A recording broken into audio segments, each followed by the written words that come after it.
Eu tô aqui hoje, na verdade, para compartilhar uma coisa. Eu tenho flertado já há alguns anos com a ideia de talvez, tipo assim, mudar a forma que eu vivo hoje. Tipo assim, que talvez seria uma coincidência grande demais eu ter nascido no melhor lugar que existe, da melhor forma que existe, e que talvez nesse planeta todo tenha outros lugares melhores para existir, ou interessantes, sei lá. E que tipo, com tudo isso que a modernidade nos dá, né, talvez seria uma ofensa até eu decidir ficar ancorado no mesmo lugar para sempre, né? Assim, essa ideia ela não tá mais assentando bem comigo, assim. Na falta de uma forma melhor de dizer, de um termo melhor, eu acho que eu quero virar nômade. Isso mesmo, tipo assim, nômade, não turista, nômade. E eu não decidi ainda. É justamente para poder tomar essa decisão que eu resolvi conversar com pessoas que já estão na estrada há bastante tempo, fazer uma pesquisa profunda para saber se a gente deveria virar nômade. A gente mesmo. Eu e você.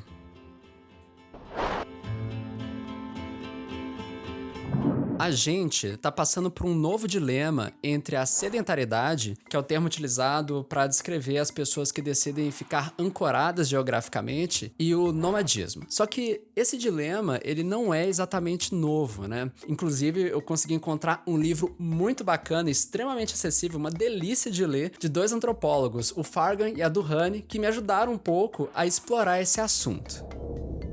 Assim, o ser humano existe há alguns milhões de anos. O Homo sapiens, especificamente, tem pouco mais de 300 mil. E há 70 mil anos, membros da nossa espécie talharam desenhos geométricos em pedras na caverna de Bómbulos, na África do Sul. Tudo isso sendo que o exemplar mais antigo da nossa escrita existe há aproximadamente só 6 mil anos. Daí eu não posso nem falar que nomadismo é história, né? Porque para quem toma a escrita como começo desse conceito, que é inclusive assim bem questionável, nós seríamos nômades desde muito antes dessa história existir. Algumas das nossas comunidades começaram como caçadores e coletores, que migravam de lugar em lugar de acordo com a sazonalidade daquilo que estava disponível no mundo que habitávamos. E isso é desde a pré-história. A gente foi migrando aos poucos, saindo da África há mais de 100 mil anos, o que apontam fósseis encontrados em Israel, para, ao longo dos milênios, batermos muita perna para chegar até aqui nas Américas por meio de estreitos congelados entre a Eurásia e a América do Norte. O que ainda assim são circunstâncias ainda muito debatidas, mas ainda acaba sendo essa a mais aceita. Tudo isso que resulta em humanos finalmente aqui nas atuais terras latino-americanas. A partir de uma transição gradual na forma de viver, novos contextos ambientais e descobertas, começamos um processo de maior sedentarização a partir do cultivo e criação de animais para o consumo. A agricultura e assentamentos mais complexos mudou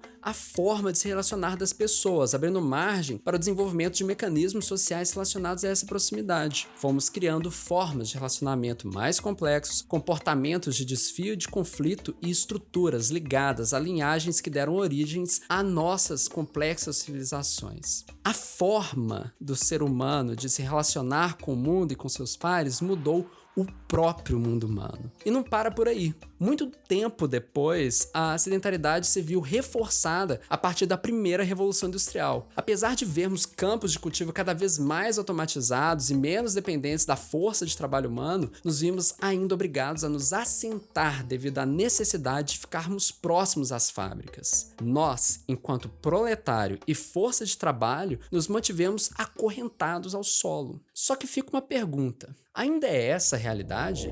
Assim, digo, entre a primeira e a segunda Revolução Industrial, a partir da maior disseminação da eletricidade, a gente não viu um ganho de produtividade imediato nas fábricas, né, que adotaram a nova tecnologia. A gente só foi ver essa melhoria, né, na produção fabril a partir do momento que a gente entendeu que dava para mudar a disposição dos equipamentos na fábrica que não dependiam mais da ordem do fluxo do vapor. Ou seja, foi muito mais a mudança na forma de repensar o trabalho e não somente a tecnologia que permitiu a gente alcançar um maior desenvolvimento, tanto nas fábricas quanto enquanto sociedade. Não estaríamos hoje tendo uma nova chance de repensar a nossa forma de trabalho? Não seria este agora um momento na quarta revolução industrial da gente se apropriar dos avanços tecnológicos e tecnologias existentes para mudarmos a maneira de pensar o nosso trabalho e nossa forma de vida?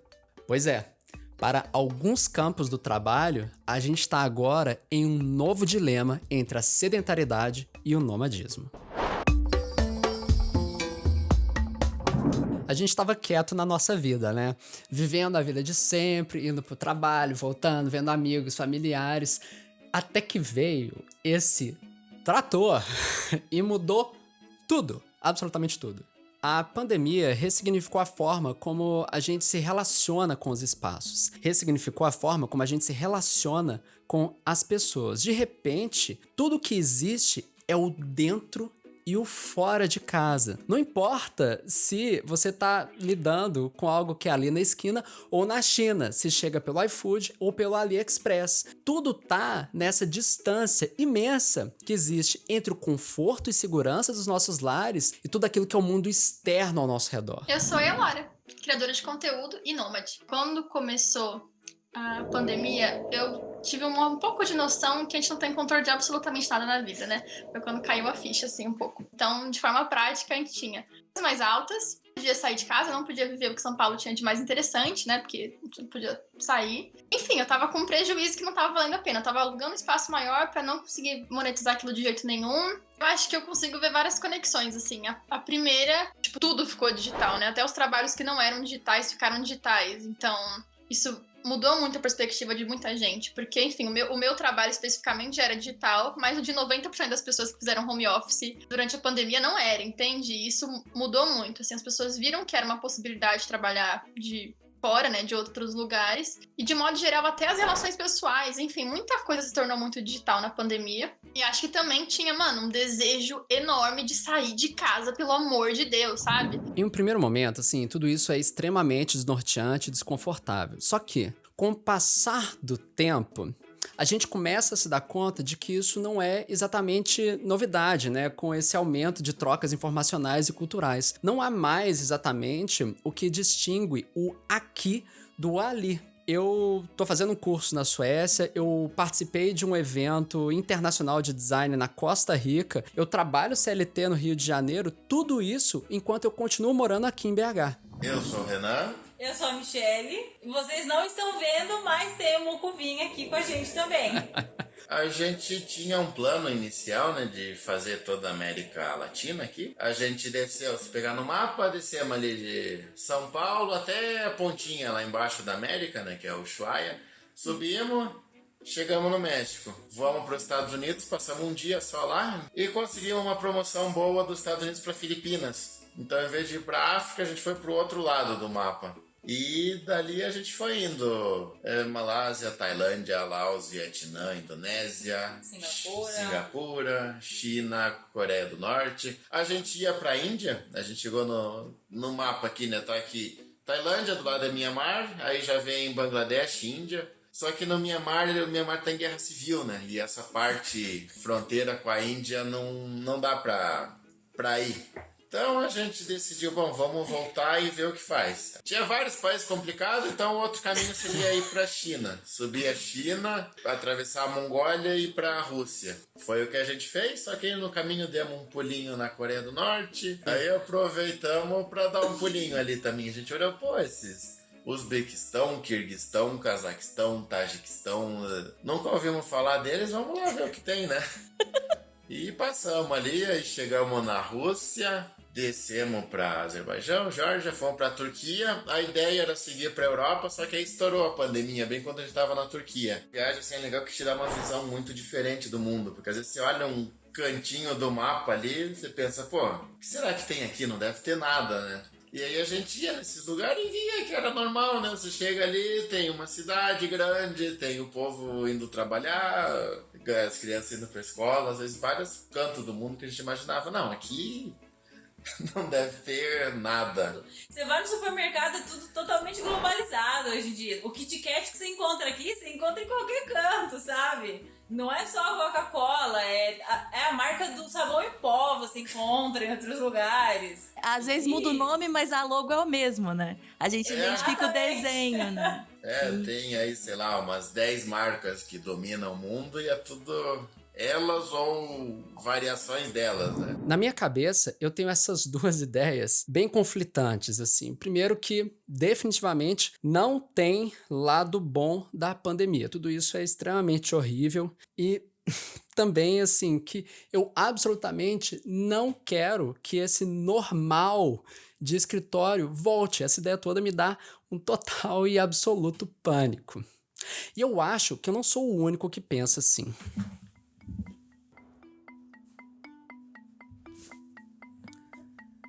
Tá vendo esse vídeo aqui? Longo, aprofundado, convidando pessoas especialistas fantásticas e com a pesquisa rigorosa? Pois é, ele só é possível graças à campanha de financiamento coletivo do Mimídias. Assim, sério, a gente só existe hoje porque tem algumas pessoas que nos assistem e que nos apoiam financeiramente. A gente tem categorias desde R$5, que é tipo assim, nenhuma coxinha de catupiry direito, até algumas com mimos fantásticos, como um caderno personalizado do Mimídias e, é claro, todo o amor da nossa comunidade maravilhosa. Então, não deixe de ir, conferir e apoiar a gente em catarse.me/mimimídias. E, de volta pro vídeo.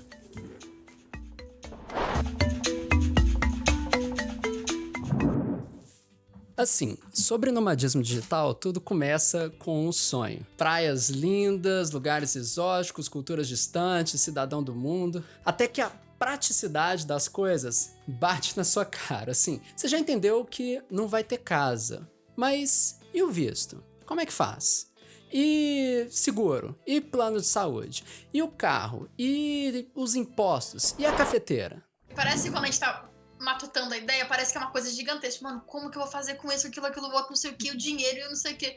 Mas quando você troca ideia com alguém que passou pela experiência e ela simplesmente te ensina, fala assim, olha, no campo você faz isso, aquilo, você entra nesse site, faz isso, aquilo, outro.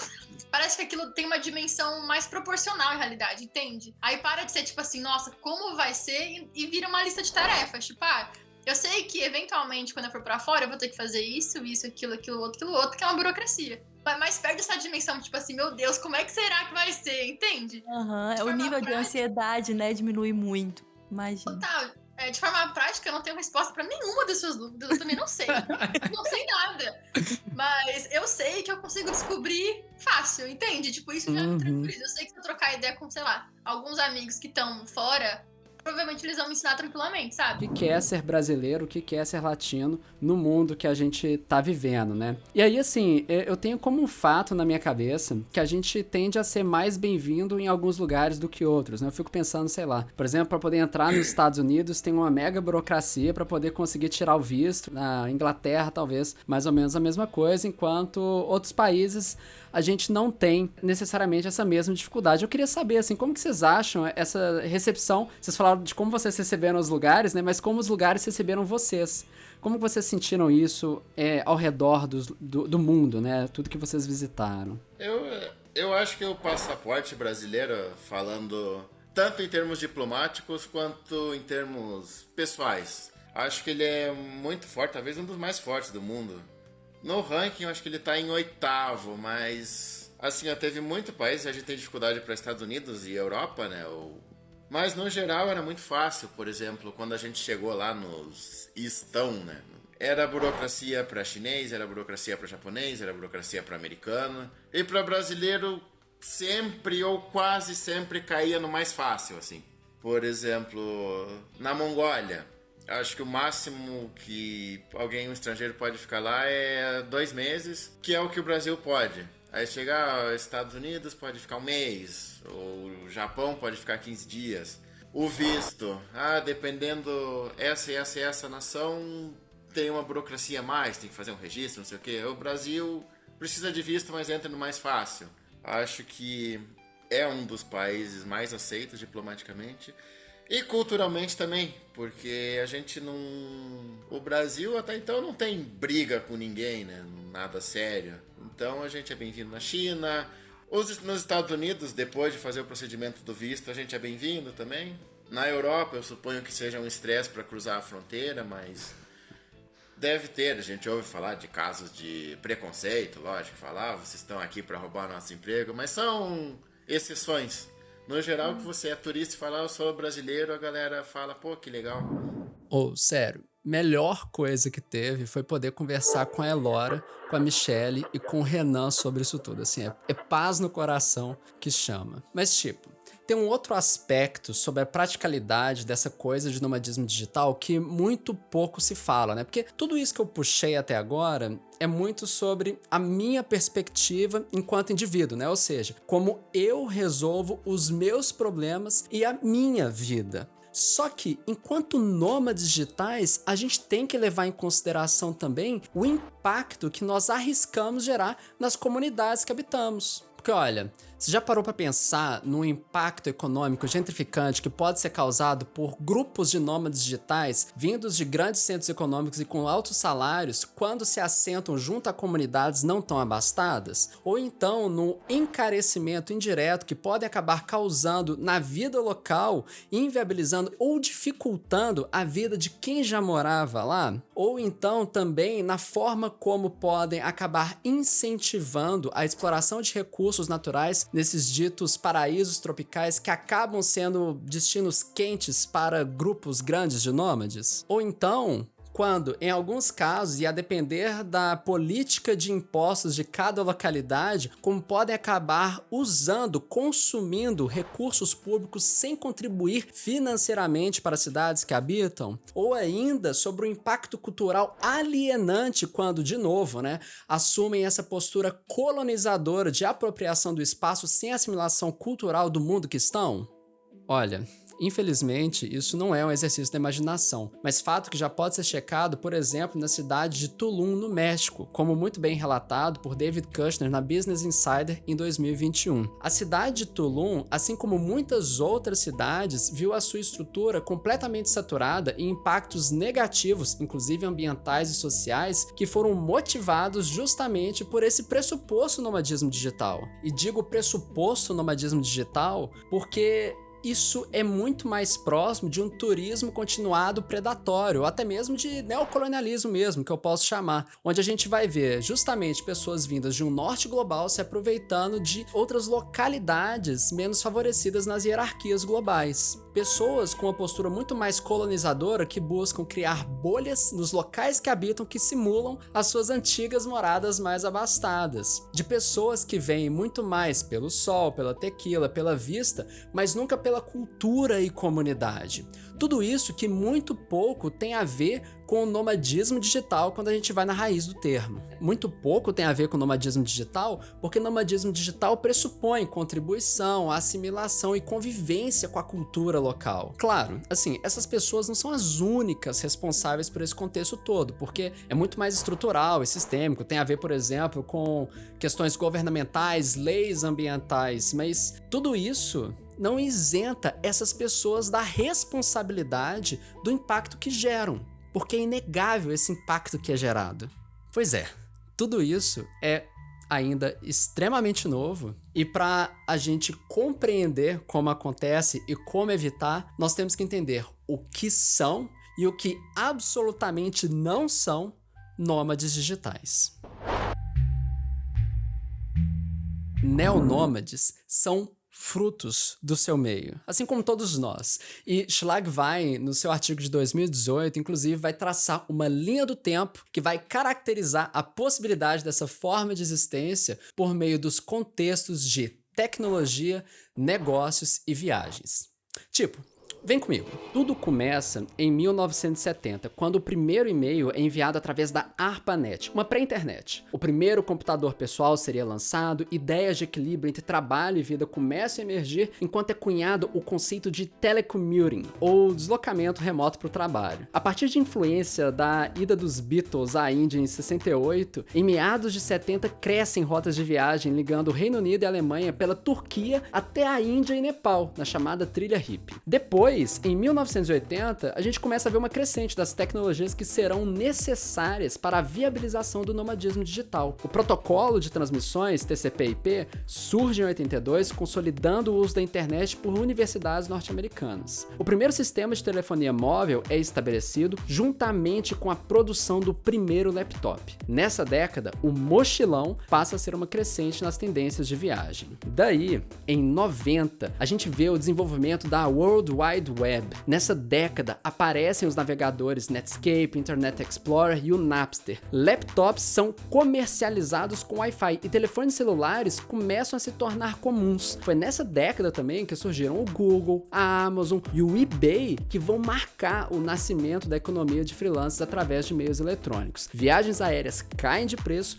e o termo tech nômade surge, se apresentando como uma primeira forma reconhecível de nomadismo digital. Na virada do milênio, em 2000, aumenta a velocidade da internet a partir da banda larga e são adotadas novas tecnologias sociais. Aqui que surge o Facebook, LinkedIn e Flickr. O Google AdSense se consolida, transformando a ideia de blogs de viagem em uma alternativa viável para o ganho de dinheiro enquanto na estrada. O home office começa a ser aceito na comunicação e TI, surgem as lan houses e aqui o nomadismo digital já é uma realidade. Viagens para fins de lazer e trabalho são constantes e plataformas como TripAdvisor, Airbnb e Couchsurfing se consolidam. Em 2005, a gente tem, inclusive, a nossa primeira estrela do YouTube nômade digital, o Matt Dancing Harding. Lembra dele?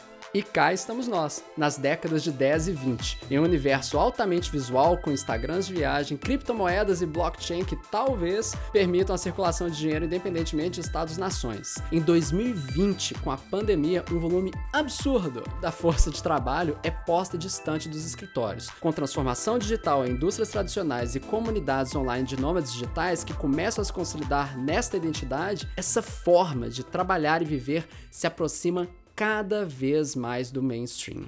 A gente ainda hoje vê diversas modalidades de nomadismo, né? Tem o nomadismo de caçadores e coletores, tem o nomadismo pastoral, né? Referente a animais no pasto, tem o nomadismo paripatético, né? Que é sobre quando as pessoas viajam vendendo seu artesanato ou seu craft, mas não para por aí. Neonômades, nômades globais, expatriados expressivos, expatriados auto-marginalizados. Pesquisando, eu descobri que existe um monte de outros termos para descrever aquilo que a gente costuma chamar de nômades digitais. O autor Anthony D'Andrea, no seu artigo de 2006, vai explorar um conceito de um neonomadismo expressivo, que vai ressignificar essa ideia utilitarista mais óbvia de expatriados, né, que costumam sair de seus países por razões econômicas, sociais, políticas, como fuga de guerra ou busca por uma ascensão social. Ele vai mostrar também uma visão um pouco exotizada desses neonômades, né, muito associando eles a uma contracultura ou necessariamente descolados de grandes centros urbanos e mais ligados à cultura hippie, né? O que é interessante enquanto visão, mas extremamente datado, dados os 15 anos desde a publicação do artigo. De toda forma, aqui existem algumas reflexões extremamente interessantes, como, por exemplo, o papel da hipermobilidade nessa ideia da nossa modernidade mais volátil, ou então, por exemplo, sobre o papel das discrepâncias de acesso econômico nas hierarquias globais, né? E como que isso vai falar sobre a facilidade ou dificuldade de acesso a certos roteiros por diferentes grupos populacionais. Ou então ainda ele vai falar muito bem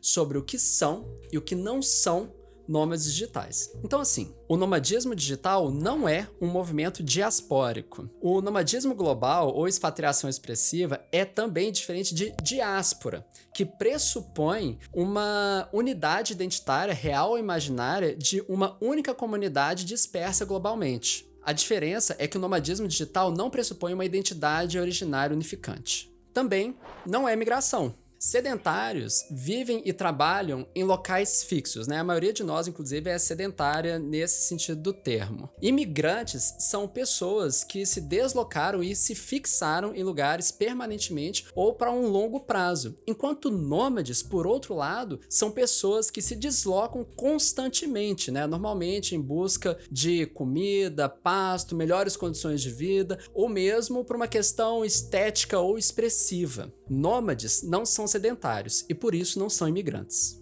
Outra coisa é que nômade digital também não é sem teto. Esse tipo de nômade é nômade por opção, não por necessidade. E, inclusive, se oferecido terra, muitas vezes vai negar, porque não é do seu interesse. Isso, inclusive, vai ser uma coisa muito engraçada que eu não tinha parado para pensar, era uma não questão para mim, mas se você para refletir, de fato, né, essa ideia de não ter uma casa pode ser dado como muito marginalizante ou contracultural quando visto pelos olhos de uma visão hegemônica de sucesso.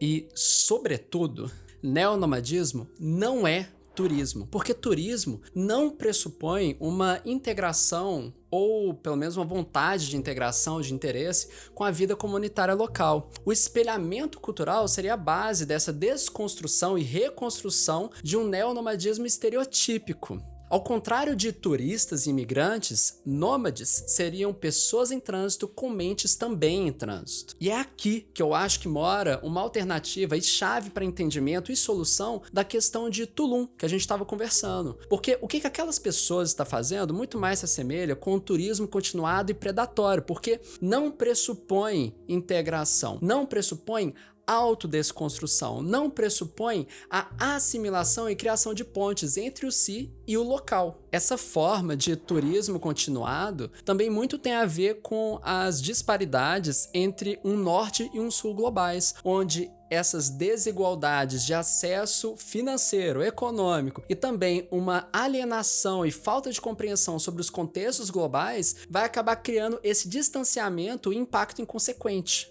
Assim, o neonomadismo é também, em certa instância, narcisista, mas também autodestrutivo e reformulatório, e não colonizador que nega a existência e relação com as culturas locais que habita. O neonomadismo pressupõe uma consciência de si, do outro e do lugar que habita, do impacto gerado, e por isso não é turismo.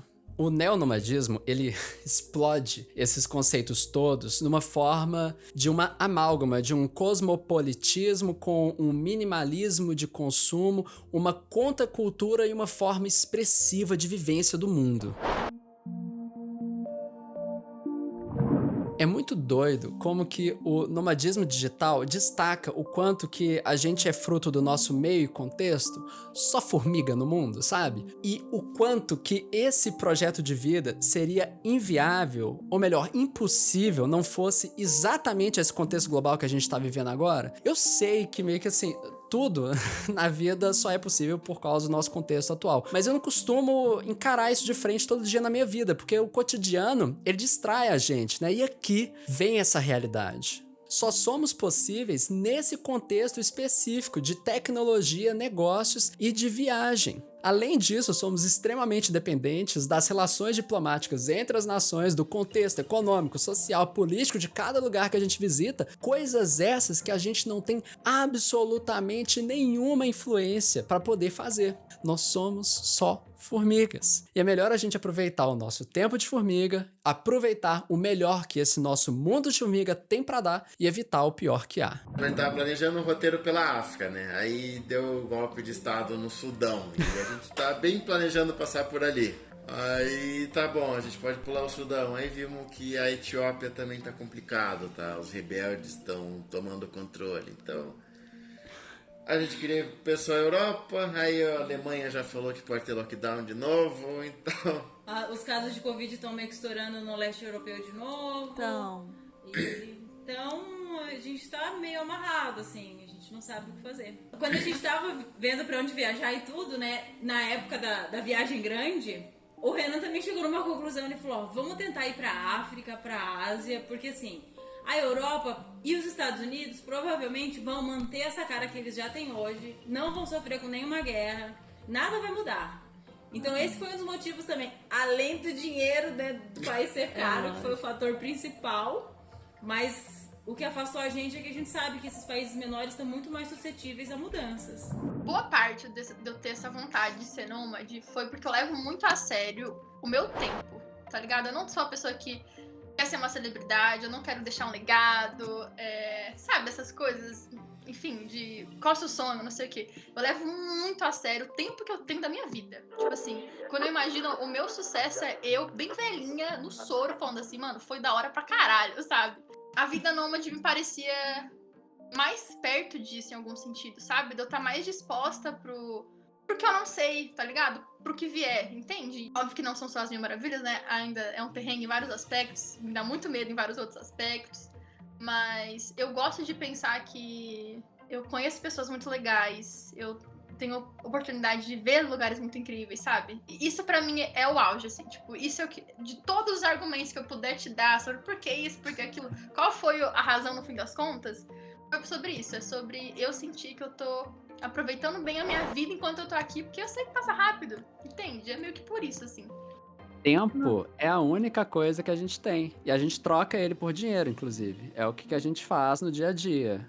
Tempo e saúde, né? Na verdade. Acho que seriam essas duas coisas. Porque sem saúde você não vai ter tempo, inclusive, né? É verdade. É pesado, né? É ruim a gente pensar que a gente tá morrendo, mas todos nós estamos morrendo, né? Sim, sim. E aí, essa ideia de o que você faria se você estivesse morrendo? Eu estou morrendo. A resposta tem que ser o que eu estou fazendo agora, né? É, como é que é? Viva como se você fosse morrer, porque você vai, né? É isso.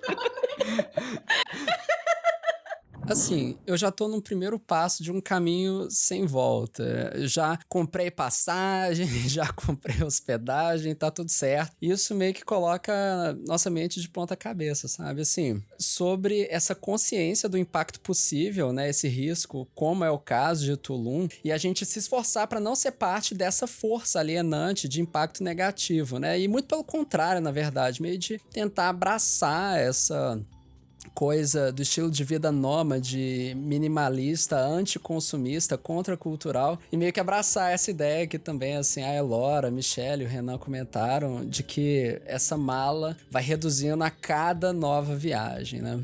Não é como se eu fosse ficar pra sempre nômade, né? Assim, inclusive tem uma palestra fantástica que eu vi certa vez do Tom Keller, que é tipo um figuraço da área do design, comentando sobre como que a gente nunca deve propor grandes mudanças. Tipo assim, a grande mudança, ela é muito custosa, muito arriscada, tem um estresse de decisão altíssimo e muita chance de baixa aderência, ou seja, muita chance de não dar certo, né?